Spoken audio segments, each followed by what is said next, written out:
Back to our science 2 lecture. Last session में हमने start किया था life processes in living organism part 1। आज भी हम सेम चैप्टर कंटिन्यू करेंगे। एक बार क्विक रिविजन करते हैं कि हमने लास्ट लेक्चर में क्या स्टार्ट किया था। हमने पढ़ा था व्हाट इज लाइफ प्रोसेसेस, कौन कौन से डिफरेंट टाइप के लाइफ प्रोसेस होते हैं, और वो लाइफ प्रोसेस कोई भी प्रोसेस होता है उसके लिए एनर्जी रिक्वायरमेंट होती है। अब वो एनर्जी किस प्रोसेस से प्रोड्यूस होती है वो भी हमने डिस्कस किया था। वो प्रोड्यूस होती है रेस्पिरेशन से। फिर हमने नेक्स्ट पढ़ा था रेस्पिरेशन कौन कौन से टाइप के होते हैं। 2 लेवल पे रेस्पिरेशन होते हैं, एक बॉडी लेवल और next cellular level.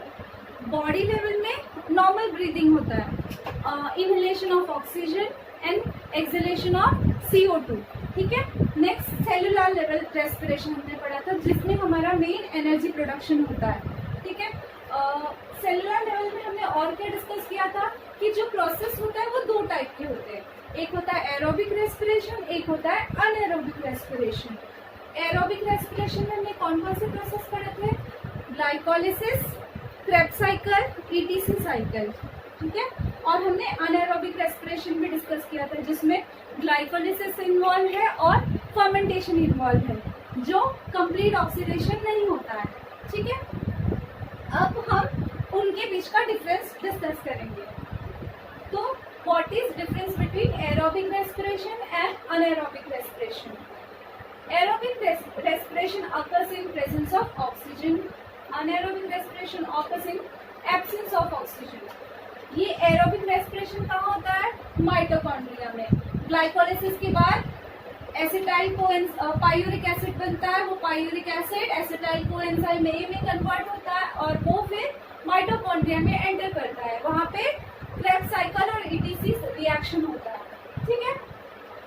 But anaerobic respiration में सिर्फ ग्लाइकोलिसिस प्रोसेस होता है जो कि साइटोप्लाज्म में होता है, तो इट अकर्स इन साइटोप्लाज्म। अब इसमें जब सारे प्रोसेस इन्वॉल्व है तो कंप्लीट ऑक्सीडेशन होता है ग्लूकोज का, ठीक है।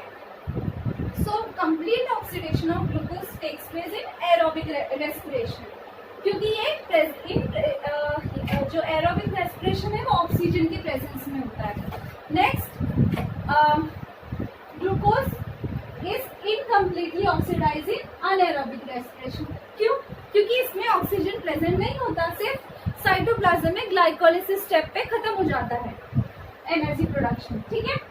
नेक्स्ट अब प्रोसेस कौन कौन से इन्वॉल्व है इसमें, glycolysis, Krebs cycle, ETC reaction. इसमें कौन कौन से प्रोसेस इन्वॉल्व है, ग्लाइकोलिसिस एंड फर्मेंटेशन। अब एरोबिक रेस्पिरेशन में हमने पढ़ा है कि कंप्लीट ऑक्सीडेशन होता है, मतलब जो ग्लूकोज है कंप्लीटली ऑक्सीडाइज होता है किसमें, CO2 एंड वाटर में। So and product is CO2 and water. अब जो अनएरोबिक रेस्पिरेशन है उसमें कंप्लीट ऑक्सीडेशन नहीं होता, तो उसके बाय प्रोडक्ट्स कौन से होते हैं, ethyl alcohol, lactic acid and CO2। Either alcohol बनता है या लैक्टिक एसिड बनता है और साथ में CO2 भी रिलीज होता है, ठीक है। नेक्स्ट जब इसमें एरोबिक रेस्पिरेशन में कंप्लीट ऑक्सीडेशन होता है तो lots of energy is liberated, that is 38 ATP is liberated in aerobic respiration, while in anaerobic respiration only 2 ATP is produced only by glycolysis process, okay। अब ये किसमें होता है aerobic respiration, सारे हायर प्लांट्स एंड एनिमल्स में क्या होता है, aerobic respiration होता है। लेकिन anaerobic respiration सिर्फ अनएरोबिक बैक्टीरिया में होता है, ईस्ट में होता है और इन सम केसेस एनिमल्स में होता है, प्लांट्स में। एनिमल्स में जैसे कि हमने डिस्कस किया था मसल सेल्स में, जब हैवी एक्सरसाइज होती है तो मसल सेल्स में लैक्टिक एसिड प्रोड्यूस होता है अनएरोबिक रेस्पिरेशन के थ्रू। सेम वे में सीड्स में भी, सीड जो जर्मिनेट होता है उसमें भी सम कंडीशन में क्या होता है, अनएरोबिक रेस्पिरेशन होता है, ओके। अभी हमने ये कार्बोहाइड्रेट के बारे में जाना था। अब नेक्स्ट हम डिस्कस करेंगे energy from different food component. अब कार्बोहाइड्रेट के अलावा और भी तो न्यूट्रिएंट्स होते हैं ना हमारे फूड मटेरियल में, हम उसके बारे में डिस्कस करेंगे, उससे कैसे एनर्जी यूटिलाइज होती है या और हमारी बॉडी के जो अदर रिक्वायर्ड मटेरियल है वो कैसे प्रोड्यूस होता है वो कंपोनेंट्स है, ठीक है। तो पहले कार्बोहाइड्रेट। कार्बोहाइड्रेट से ग्लूकोज प्रोड्यूस होता है। कार्बोहाइड्रेट कॉम्प्लेक्स फॉर्म में होता है, जो भी फूड में राइस एंड चपाती हम जो खाते हैं वो कॉम्प्लेक्स फॉर्म है, वो डाइजेशन प्रोसेस में सिंपल फूड कंपोनेंट में कन्वर्ट होता है। एक एग्जांपल है ग्लूकोज, ठीक है। अब ये ग्लूकोज ब्लड के थ्रू सारे सेल्स में पहुंचता है और उससे एनर्जी प्रोड्यूस होती है, जो हमने डिस्कस किया। पर gram of glucose 4 kilo calorie energy is produce. एक ग्राम कार्बोहाइड्रेट से 4 किलो कैलोरी एनर्जी प्रोड्यूस होती है, ठीक है। अब जो एक्सेस ग्लूकोज होता है उसका क्या होता है, वो वेस्ट नहीं होता, वो स्टोर हो जाता है लिवर और मसल सेल्स में इन द फॉर्म ऑफ ग्लाइकोजन। और जब कभी एनर्जी की रिक्वायरमेंट है तब वो ग्लाइकोजन फिर से ग्लूकोज में कन्वर्ट होता है और उससे एनर्जी प्रोड्यूस होती है। समझ में आया? जो एक्सेस मीन्स एक्स्ट्रा ग्लूकोज है, सेल को जितनी रिक्वायर है ग्लूकोज की, सारा ग्लूकोज जितना डाइजेशन हुआ वो सेल में एब्जॉर्ब हो जाएगा। अब एब्जॉर्ब होने के बाद जितनी रिक्वायर है एनर्जी के लिए उतना ग्लूकोज का ऑक्सीडेशन होगा। अब ये एनर्जी प्रोड्यूस कर लिया ग्लूकोज से, जितना रिक्वायर है उतना। एक्स्ट्रा जो ग्लूकोज होगा वो वेस्ट नहीं होगा, वो किस फॉर्म में स्टोर होगा, वो स्टोर होगा ग्लाइकोजन के फॉर्म में। कहाँ स्टोर होगा? लीवर या मसल्स में, ठीक है। ग्लाइकोजन एक ग्लूकोज का ही कॉम्प्लेक्स फॉर्म है, मतलब बहुत सारे ग्लूकोज मिलके ग्लाइकोजन बनाते हैं। क्योंकि एक एक ग्लूकोज स्टोर करते कितना स्टोर करेंगे, तो ग्लूकोज क्या होता है, ग्लाइकोजन में कन्वर्ट हो जाता है और फिर वो ग्लाइकोजन सेल में स्टोर हो जाता है। जब भी एनर्जी की रिक्वायरमेंट होगी वो ग्लाइकोजन फिर से ग्लूकोज में ब्रेक डाउन होगा और वो उसे यूज कर सकते हैं, ठीक है।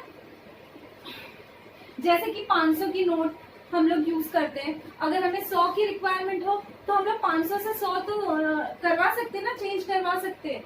वैसे ही ये सिंपल फॉर्म है ग्लूकोज और ये क्या है, कॉम्प्लेक्स फॉर्म, मतलब बहुत सारे ग्लूकोज मिलकर ग्लाइकोजन बनाते हैं। तो ये स्टोर के लिए स्टोरेज के लिए ग्लाइकोजन फॉर्म होता है ग्लूकोज का। समझ में आया? नेक्स्ट है कार्बोहाइड्रेट के बाद। मान लो कार्बोहाइड्रेट नहीं है, तब क्या होगा, प्रोटीन यूज होगा एनर्जी प्रोडक्शन के लिए, ठीक है। एनर्जी 1 ग्राम प्रोटीन से कितना एनर्जी प्रोड्यूस होती है, 4 किलो कैलोरी एनर्जी। सेम जैसे कि ग्लूकोज से हमने कार्बोहाइड्रेट से देखा, 4 किलो कैलोरी एनर्जी प्रोटीन से भी प्रोड्यूस होती है। लेकिन हमेशा प्रोटीन से एनर्जी प्रोड्यूस नहीं, ये इसका प्रेफरेंस नहीं है कि बॉडी प्रोटीन यूज करे प्रोडक्शन के लिए। बॉडी प्रोटीन अपने प्रोडक्ट के लिए यूज करती है, मतलब स्ट्रक्चरल पार्ट के लिए यूज करती है, ठीक है। तो पहले प्रोटीन जो होता है, प्रोटीन जो फूड में कार्बोहाइड्रेट के अलावा प्रोटीन्स भी होते हैं, मिनरल्स भी होते हैं, विटामिन भी होते हैं, ठीक है, बहुत सारे न्यूट्रिएंट्स होते हैं ना। तो मेजर कार्बोहाइड्रेट का यूटिलाइजेशन किस लिए होता है, एनर्जी प्रोडक्शन के लिए। अब प्रोटीन का मेजर यूज क्या होता है, पहले वो पढ़ते हैं।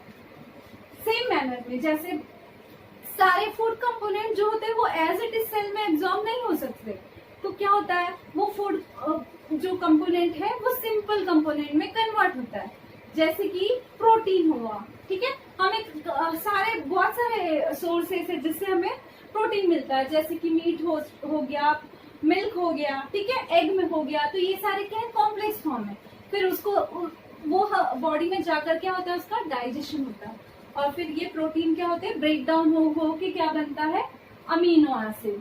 हर एक प्रोटीन जो होता है वो बहुत सारे अमीनो एसिड से बना होता है, अप्रोक्सीमेटली 20 अमीनो एसिड से बना होता है, ठीक है। तो ये अभी जैसे एग्जांपल ले लो, ये प्रोटीन है, ये अल्फाबेट ABCD EF इन्हीं अल्फाबेट में से बना हुआ है ना। कोई भी वर्ड ले लो वो इन्हीं अल्फाबेट से बना हुआ है। तो सेम मैनर में इसका जो सिंपल फॉर्म है वो अमीनो एसिड ही है, 20 टाइप्स ऑफ अमीनो एसिड। अब ये इसके अलग अलग कॉम्बिनेशंस बनते हैं, जैसे कि वर्ड्स के अलग अलग कॉम्बिनेशन बना के, अल्फाबेट के अलग अलग कॉम्बिनेशन बना के डिफरेंट वर्ड्स बनते हैं। सेम मैनर में डिफरेंट अमीनो एसिड के कॉम्बिनेशन बनाकर अलग अलग टाइप के प्रोटीन बनते हैं।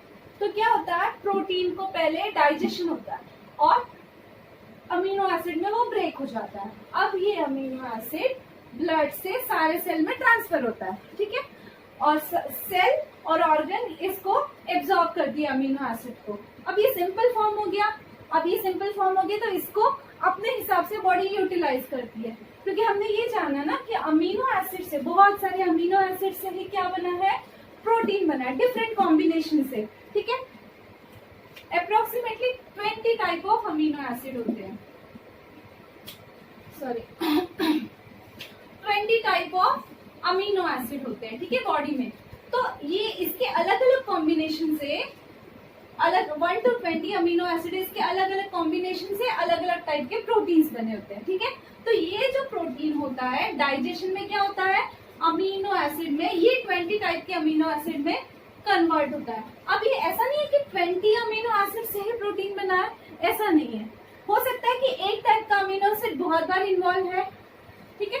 तो बहुत सारे अमीनो एसिड का बहुत सारा चेन होता है जिससे प्रोटीन बनता है। मान लो ये एक अमीनो एसिड है, ठीक है, ऐसे ऐसे बहुत सारे चेन मिलकर, तो इसमें 20 से ज्यादा ही होगा अमीनो एसिड, कॉम्प्लेक्स फॉर्म होता है, ठीक है। बहुत सारे अमीनो एसिड से प्रोटीन बनता है, लेकिन जो भी ये अलग अलग कॉम्बिनेशन यूज होता है, लेकिन सिर्फ 20 टाइप के ही अमीनो एसिड होते हैं। ये 20 टाइप ही अलग अलग कॉम्बिनेशन में कनेक्ट होके अलग अलग प्रोटीन बनाता है, ठीक है। हर एक प्रोटीन का एक स्पेसिफिक अमीनो एसिड सीक्वेंस होता है, समझ में आया इतना। अब देखो, अब ये जो प्रोटीन है वो क्या, डाइजेशन के बाद अमीनो एसिड वही सिंपल फॉर्म में कन्वर्ट होता है। अब ये 20 टाइप के अमीनो एसिड जो होता है वो ब्लड के थ्रू सेल्स और ऑर्गन्स में जाते हैं। अब इसको ये जो अमीनो एसिड है उसका यूज कौन करता है, सेल और ऑर्गन्स, और अपनी बॉडी के लिए जो भी, सेल के लिए जो भी रिक्वायर्ड प्रोटीन्स है वो बनाते हैं, ठीक है। अब एग्जांपल देखेंगे हम लोग। फॉर एग्जांपल स्किन में भी प्रोटीन होते हैं, बोन्स में भी प्रोटीन होते हैं, पैनक्रियाज में होते हैं, मसल्स में होते हैं, ऑलमोस्ट ऑल बॉडी ऑर्गन्स में प्रोटीन भी इन्वॉल्व है। सेल कंपोनेंट मतलब स्ट्रक्चर उसका जो है वो प्रोटीन से बना हुआ है। जैसे कि स्किन में मेलेनिन और केराटिन, अपने हेयर है वो भी प्रोटीन ही है, केराटिन है। और जो मेलेनिन जो बहुत डार्क होता है उसमें मेलेनिन ज्यादा होता है, जो ज्यादा गोरा होता है उसमें मेलेनिन कम होता है। ये मेलेनिन क्या है, ये भी एक प्रोटीन है, ठीक है। तो ये भी किससे बनता है, ये अमीनो एसिड से बनता है, ठीक है। तो जो यूनिट है जिससे प्रोटीन बना है वो क्या है, अमीनो एसिड। अब स्किन में हमने पढ़ा कि मेलेनिन और केराटिन यूज होता है। बोन्स में ओसिन नाम का प्रोटीन बनाता है, बोन बनाता है। पैनक्रियास में इंसुलिन, ट्रिप्सिन टाइप के ये एंजाइम्स हैं जो बनते हैं पैनक्रियास में हमारे, और डिफरेंट प्रोसेस के लिए यूज होते हैं। मसल्स में एक्टिन और मायोसिन, ये सारे प्रोटीन्स के नाम है, ये नाम सुन के डरो नहीं, ठीक है। हर एक सेल के हिसाब से डिफरेंट प्रोटीन होता है। जैसे कि एग्जांपल ले लो केराटिन, ये तो इजी है याद करना। मेलेनिन भी इजी है, मेलेनिन स्किन में होता है। केराटिन हेयर में होता है। तो सेम मैनर में ये भी तुम्हें याद करने में डरना नहीं है, ठीक है। बोन्स में क्या होता है, ओसिन नाम का प्रोटीन होता है। पैनक्रियाज में ये दो एंजाइम है, ठीक है, इंसुलिन और ट्रिप्सिन, ये नाम के प्रोटीन होते हैं। मसल्स में एक्टिन और मायोसिन होता है। फिर पिट्यूटरी ग्लैंड में वेरियस हार्मोन्स, बहुत हार्मोन्स जो भी होते हैं वो भी किससे बने होते हैं, प्रोटीन से ही बने होते हैं, वो भी एक प्रोटीन ही है, हार्मोन्स भी, समझ में आया। फिर सेल्स का, जो सेल का स्ट्रक्चर होता है, ये पूरा सेल है, सेल का जो स्ट्रक्चर होता है, ये आउटर कवरिंग को सेल मेम्ब्रेन बोलते हैं, ठीक है। ये सेल मेम्ब्रेन में भी प्रोटीन का यूज होता है। फिर डिफरेंट एंजाइम, अब ये एंजाइम क्या है, एंजाइम जो दूसरे प्रोसेस को हेल्प करते करने, कोई भी रिएक्शन में हेल्प करते हैं, एज अ कैटलिस्ट ये हेल्प करते हैं, ठीक है, वो भी प्रोटीन से ही बना होता है। अब दूसरी बात, ब्लड में भी जैसे हीमोग्लोबिन है, फिर एंटीबॉडीज है, ये भी क्या है, प्रोटीन ही है। समझ में आया प्रोटीन का कहाँ कहाँ एप्लीकेशन है, ठीक है। एक बार क्विक रिविजन करो। प्रोटीन क्या होता है, अमीनो एसिड का कॉम्प्लेक्स होता है। कितने टाइप के अमीनो एसिड है, टोटल 20 टाइप के अमीनो एसिड है, ठीक है। तो जो हम फूड में प्रोटीन होता है वो पहले क्या होता है, डाइजेशन होता है, उसका डाइजेशन होके वो किस में कन्वर्ट हो जाता है, सिंपल फॉर्म में अमीनो एसिड में कन्वर्ट हो जाता है। अब ये अमीनो एसिड ब्लड से पूरे बॉडी में जाते हैं पूरे बॉडी के सेल्स में। हमने कल डिस्कस किया था कि सबसे स्मॉलेस्ट यूनिट क्या है, सेल है। तो सारे सेल में ब्लड से ये अमीनो एसिड जाते हैं। अब सेल क्या करेगा, ये अमीनो एसिड को एब्जॉर्ब करेगा और जो रिक्वायर्ड प्रोटीन है वो सेल के, हर एक बहुत अलग अलग टाइप के सेल हैं, जैसे स्किन सेल अलग है, हमारे हेयर के सेल अलग है, ठीक है, वैसे ही अलग अलग सेल्स हैं, बोन्स अलग है, फिर अलग ऑर्गन के भी अलग फंक्शन है। तो अपने अपने फंक्शन के रिक्वायरमेंट के हिसाब से सारे अपने हिसाब से प्रोटीन बनाते हैं, ठीक है। जो हमने पढ़ा जैसे कि स्किन में मेलेनिन होता है और केराटिन होता है, ठीक है। बोन्स में ओसिन नाम का प्रोटीन होता है, पेनक्रियाज में इंसुलिन और ट्रिप्सिन नाम का प्रोटीन होता है, फिर मसल्स में एक्टिन और मायोसिन नाम का प्रोटीन होता है, ठीक है। फिर पिट्यूटरी ग्लैंड में वेरियस हार्मोन्स जो होते हैं वो भी प्रोटीन का ही फॉर्म है। जो हार्मोन्स हमने पढ़ा, हम सुनते हैं हार्मोन्स जो कंट्रोल करते हैं पूरे बॉडी को, वो भी किससे बने होते हैं, प्रोटीन से, ठीक है। सेल का जो स्ट्रक्चर है, आउटर कवरिंग, सेल मेम्ब्रेन बोलते हैं जिसको, सेल का आउटर कवरिंग जो होता है वो भी किससे बना होता है, प्रोटीन से बना होता है। और एंजाइम, ठीक है, एंजाइम मतलब कैटलिस्ट जो रिएक्शन को फास्ट करते हैं, ठीक है। कोई भी रिएक्शन उनके प्रेजेंस में ही होता है, ठीक है। खुद वो रिएक्शन में इन्वॉल्व नहीं होते लेकिन वो हेल्प करते हैं रिएक्शन, किसी भी रिएक्शन को करने के लिए बॉडी में। तो वो भी किससे बना होता है, प्रोटीन से बना होता है। नेक्स्ट, ब्लड में हीमोग्लोबिन और एंटीबॉडीज भी पाए जाते हैं। ये भी किससे बना है, प्रोटीन से बना हुआ है। इतना समझ में आया। पर ग्राम ऑफ प्रोटीन कितनी एनर्जी मिलती है, 4 किलो कैलोरी एनर्जी मिलती है, ठीक है। अब जितना रिक्वायरमेंट है, हर एक सेल अपने अपने रिक्वायरमेंट के हिसाब से प्रोटीन बना लेगा, ठीक है। लेकिन जो एक्स्ट्रा अमीनो एसिड है उसको क्या करेगा, वो स्टोर नहीं करेगा, क्योंकि वो क्या करेगा, ये एक्सेस अमीनो एसिड एक्सक्रीट कर देगा, रिमूव कर देगा सेल से। किस फॉर्म में, अमोनिया के फॉर्म में, ठीक है। ये जो अमीनो एसिड है वो ब्रेक डाउन हो के क्या बन जाएगा, अमोनिया बन जाएगा और सेल से एलिमिनेट हो जाएगा, रिमूव हो जाएगा। समझ में आया। लेकिन जब कभी रिक्वायरमेंट है, जैसे हमने लास्ट लेक्चर में भी डिस्कस किया था कि अगर ग्लूकोज नहीं है मान लो, तो प्रोटीन से क्या होता है, एनर्जी प्रोडक्शन होता है, ठीक है। सेम मैनर में अगर बाकी कोई सोर्स नहीं है एनर्जी प्रोड्यूस और बॉडी को एनर्जी की रिक्वायरमेंट है, तब सेल में ग्लूकोज बचा ही नहीं है, तो वो क्या करेगा, जो ये एक्सेस अमीनो एसिड है उसका ग्लूकोनियोजेनेसिस प्रोसेस से ग्लूकोज लाइक प्रोडक्ट बनाएगा जिससे एनर्जी प्रोड्यूस होता है, ठीक है। क्या है, अमीनो एसिड किस में कन्वर्ट होगा, ग्लूकोज में। उस प्रोसेस का नाम क्या है, ग्लूकोनियोजेनेसिस। जेनेसिस मतलब प्रोडक्शन, ग्लूकोज प्रोड्यूस हो रहा है इसलिए ग्लूकोनियोजेनेसिस, ठीक है। ग्लूकोनियोजेनेसिस प्रोसेस से क्या हो रहा है, अमीनो एसिड ग्लूकोज में कन्वर्ट हो रहा है। जेनेसिस मतलब प्रोड्यूस होना और ग्लूकोज इन्वॉल्व है इसलिए ग्लूकोनियोजेनेसिस, ठीक है। अब जैसे कि प्लांट तो अपना फूड खुद प्रोड्यूस करते हैं, सेम मैनर में वो अपने अमीनो एसिड भी वो खुद बनाते हैं, ठीक है, क्योंकि उनको तो कोई सोर्स नहीं मिलेगा ना फूड अमीनो एसिड के लिए। मतलब हमें तो प्रोटीन हम प्लांट्स या एनिमल से कंज्यूम करते हैं तो वहां से प्रोटीन मिलता है, प्रोटीन का ब्रेक डाउन होता है अमीनो एसिड में और फिर वो अमीनो एसिड से हम अपने प्रोटीन बनाते हैं। लेकिन प्लांट में ये नहीं होता है, वो तो कंज्यूम नहीं करते। तो इसमें क्या होता है, they can produce their own amino acid, they're essential amino acid, ठीक है। वो मिनरल्स का यूज करके डीनोवो बनाते हैं, मतलब फ्रेश वो अमीनो एसिड बनाते हैं। डीनोवो मीन्स न्यू, वो खुद अमीनो एसिड ये बनाते हैं, कहीं किसी प्रोडक्ट से नहीं आता है उनके पास अमीनो एसिड, वो खुद ये 20 टाइप के जो अमीनो एसिड है वो खुद प्रोड्यूस करते हैं और फिर वो अमीनो एसिड का जो भी उनकी बॉडी में जो प्रोटीन बनाना है वो अमीनो एसिड से वो प्रोटीन बनाते हैं, ठीक है। समझ में आया इतना, ठीक है। नेक्स्ट है, अब हमने कार्बोहाइड्रेट प्रोटीन डिस्कस कर लिया, नेक्स्ट है लिपिड्स। अब लिपिड्स, पर ग्राम ऑफ लिपिड से 9 किलो कैलोरी एनर्जी प्रोड्यूस होती है, ठीक है। अब हमने पढ़ा हर एक का हर एक जो कॉम्प्लेक्स फूड है वो डाइजेशन में सिंपल फूड में कन्वर्ट हो रहा है। वैसे ही लिपिड्स भी हम जो फूड ऑयली चीजें खाते हैं उसमें लिपिड्स ज्यादा होता है।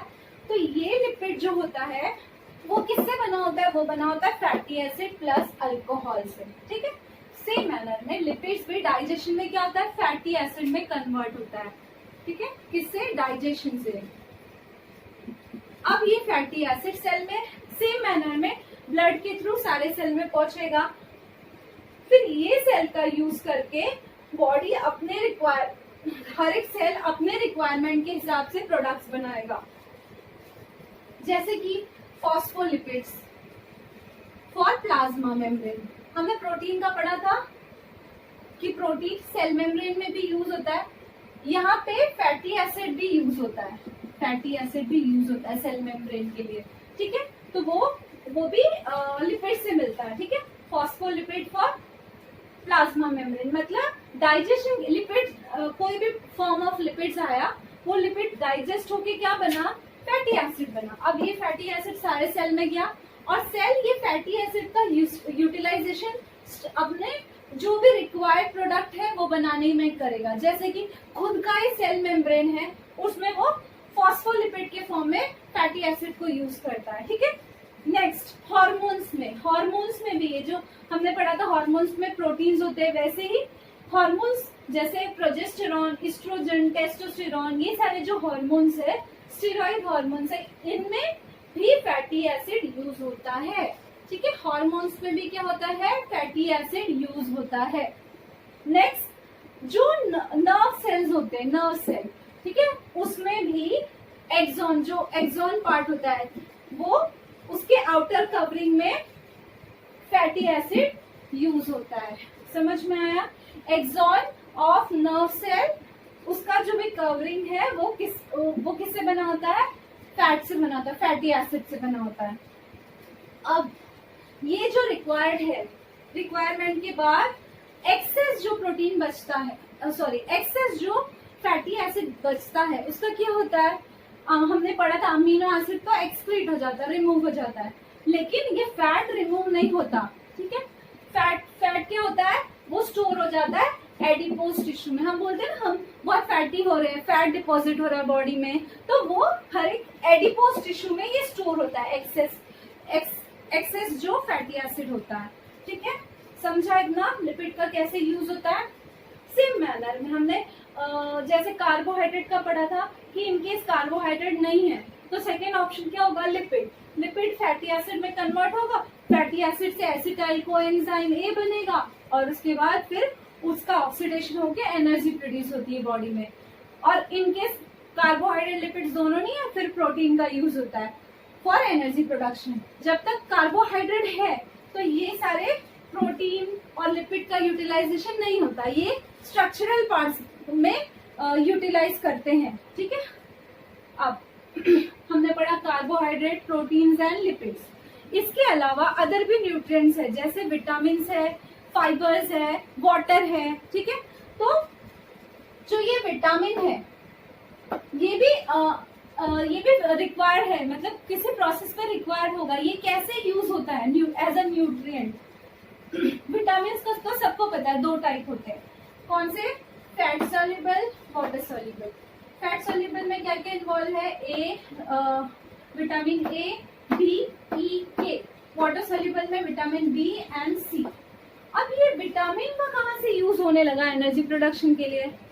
ठीक है, कैसे यूज हो रहा है, तो ये एज ए सप्लीमेंट्री यूज करते हैं। जैसे कि हमने लास्ट लेक्चर में पढ़ा था, NADH2 और FADH2 ये प्रोड्यूस होते हैं प्रोसेस में, कहाँ प्रोड्यूस होते हैं, NADH2 और FADH2 ग्लाइकोलिसिस और क्रेब्स साइकिल में NADH2 और FADH2 प्रोड्यूस होते हैं। तो ये जो NADH2 FADH2 प्रोड्यूस होते हैं ये किससे बनते हैं, राइबोफ्लेविन से। इनका सोर्स क्या है, राइबोफ्लेविन। राइबोफ्लेविन मतलब विटामिन B2, इसका नाम क्या है विटामिन B2 का, राइबोफ्लेविन। राइबोफ्लेविन से क्या बनता है, FADH2। ठीक है, सेम मैनर में विटामिन B5, उसका नाम क्या है, निकोटीन अमाइड। निकोटीन अमाइड ये क्या प्रोड्यूस करता है, NADH2। इसका सोर्स क्या है? निकोटिनामाइड। FADH2 का सोर्स क्या है? Riboflavin, vitamin B2। NADH2 का सोर्स क्या है? Nicotinamide, vitamin B5। समझ में आया इतना? अब इसके अलावा ये विटामिन के अलावा और क्या होता है बॉडी में? फाइबर्स होते हैं। फाइबर्स किस लिए यूज होते हैं? जो भी अनडाइजेस्टेड प्रोडक्ट है उसके रिमूवल के लिए फाइबर्स का यूटिलाइज करता है बॉडी। ठीक है। Next water. वाटर तो सबको पता है असेंशियल पार्ट है बॉडी का। 60 to 70% whole body weight water का ही होता है। अगर ये परसेंट डिस्टर्ब हुआ, मतलब वाटर क्वांटिटी अगर कम हुआ, तो क्या हो सकता है? सबको प्रॉब्लम सुना है, डिहाइड्रेशन हो जाता है हमें जब वाटर की कमी होती है। तो डिहाइड्रेशन के केस में ये जो प्रोसेस है बॉडी के प्रोसेस, ये डिस्टर्ब हो सकते हैं। ठीक है। तो इसलिए वाटर की क्वांटिटी भी स्टेबल रहनी चाहिए, जितना परसेंटेज है उतना ही रहना चाहिए। समझ में आया सबको? तो अब इस लेक्चर तक हमारा energy from different food component खत्म हुआ। मीन्स फूड कंपोनेंट, न्यूट्रिएंट का यूटिलाइजेशन एनर्जी प्रोडक्शन में कैसे होता है या अदर प्रोसेस में कैसे होता है। ठीक है। तो आज लेक्चर में हमने डिस्कस किया difference between aerobic anaerobic respiration, फिर how excess carbohydrate is store, it is store in the form of glycogen, और इससे कितनी किलो कैलोरी एनर्जी मिलती है पर ग्राम ऑफ कार्बोहाइड्रेट से? 4 किलो कैलोरी एनर्जी मिलती है। ठीक है। नेक्स्ट हमने पढ़ा प्रोटीन। प्रोटीन का मेजर, प्रोटीन किससे बना है? अमीनो एसिड से। अमीनो एसिड से 20 टाइप के अमीनो एसिड है जिससे प्रोटीन बना हुआ है। अब डाइजेशन के बाद वो अमीनो एसिड, प्रोटीन क्या होता है? Simple form means amino acid में कन्वर्ट हो जाता है और सारे बॉडी सेल्स में जाता है। वहां पे क्या होता है? अमीनो एसिड का यूटिलाइज सेल अपने प्रोडक्शन, मतलब अपने जो भी प्रोडक्ट रिक्वायर्ड है हर एक सेल में वो प्रोड्यूस करने के लिए, जो रिक्वायर्ड प्रोटीन है उसके लिए यूज करती है। ठीक है। वो अमीनो एसिड से वो रिक्वायर्ड प्रोटीन्स बनाती है। जैसे एग्जांपल, स्किन में मेलानिन, केराटिन, बोन्स में ओसिन, पैंक्रियाज में इंसुलिन, ट्रिप्सिन, मसल्स में एक्टिन, मायोसिन, पिट्यूटरी ग्लैंड में हार्मोन्स बनाने के लिए, सेल्स में सेल मेम्ब्रेन का प्रोटीन बनाने के लिए और एंजाइम बनाने के लिए, ब्लड में हीमोग्लोबिन और एंटीबॉडीज बनाने के लिए यूज करती है। ठीक है। नेक्स्ट हमने पढ़ा था अगर एक्सेस अमीनो एसिड है तो वो क्या होता है? रिमूव हो जाता है, एक्सक्रीट हो जाता है। और इन केस एनर्जी प्रोडक्शन के लिए अगर प्रोटीन की रिक्वायरमेंट हुई तो क्या होता है? अमीनो एसिड ग्लूकोज बनाता है। कौन से प्रोसेस से? ग्लूकोनियोजेनेसिस से। ठीक है। ग्लूकोनियोजेनेसिस से क्या बनाता है? ग्लूकोज बनाता है। और फिर इससे आगे ग्लाइकोलिसिस, क्रेब्स साइकिल प्रोसेस होता है जिसमें एनर्जी प्रोड्यूस होती है। नेक्स्ट हमने लिपिड पढ़ा था। लिपिड किससे बना होता है? फैटी एसिड और अल्कोहल से। तो ये जो कॉम्प्लेक्स लिपिड हमें फूड से हमें जो मिलता है उसका डाइजेशन होता है। डाइजेशन के बाद क्या बनता है? फैटी एसिड बनता है। ये फैटी एसिड फिर से ब्लड के थ्रू सारे सेल्स में पहुंचते हैं और वहां पे जो भी उनको रिक्वायरमेंट है वो उस प्रोडक्ट में फैटी एसिड का यूज करते हैं। जैसे कि सेल मेम्ब्रेन बनाने के लिए, प्लाज्मा मेम्ब्रेन में सेल मेम्ब्रेन बनाने के लिए क्या यूज होता है? फॉस्फोलिपिड्स। इसमें भी फैटी एसिड होता है। फिर जो हार्मोन्स है बॉडी के, जैसे प्रोजेस्टेरॉन, टेस्टोस्टेरॉन, एस्ट्रोजन, इन सब में भी फैटी एसिड यूज होता है। फिर एक्सॉन का आउटर कवरिंग भी फैटी एसिड यूज होता है। अब जब एक्सेस अमीनो एसिड इसके बाद बच जाता है, वो वेस्ट नहीं होता, वो रिमूव नहीं होता, वो क्या होता है?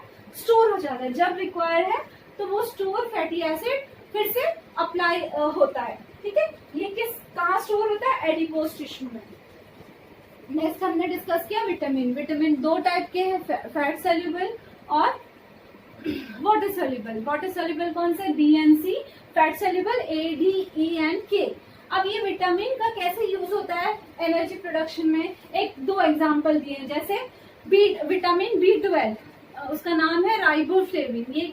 ये सोर्स है, किसका सोर्स है? FADH2 का। FADH2 जिससे हमने लास्ट में पढ़ा था कि FADH2 से 2 ATP जनरेट होती है ETC साइकिल में। NADH2 से 3 ATP प्रोड्यूस होती है। कल हमने डिस्कस किया था लास्ट सेशन में। ठीक है। तो ये FADH2 का सोर्स क्या है? राइबोफ्लेविन। राइबोफ्लेविन से FADH2 बनता है। ठीक है। सेम मैनर में NADH2 किससे बनता है? निकोटिनामाइड से। निकोटिनामाइड का क्या नाम? निकोटिनामाइड विटामिन B5 का नाम है, B5 का। ठीक है, तो ये जो इस NADH2 का यूटिलाइजेशन किस में होता है? 3 ATP प्रोड्यूस करने में। समझ में आया? अब इस सेशन के बाद हम नेक्स्ट डिस्कस करेंगे सेल डिवीजन, जो 2 टाइप का है, माइटोसिस एंड मियोसिस। ओके।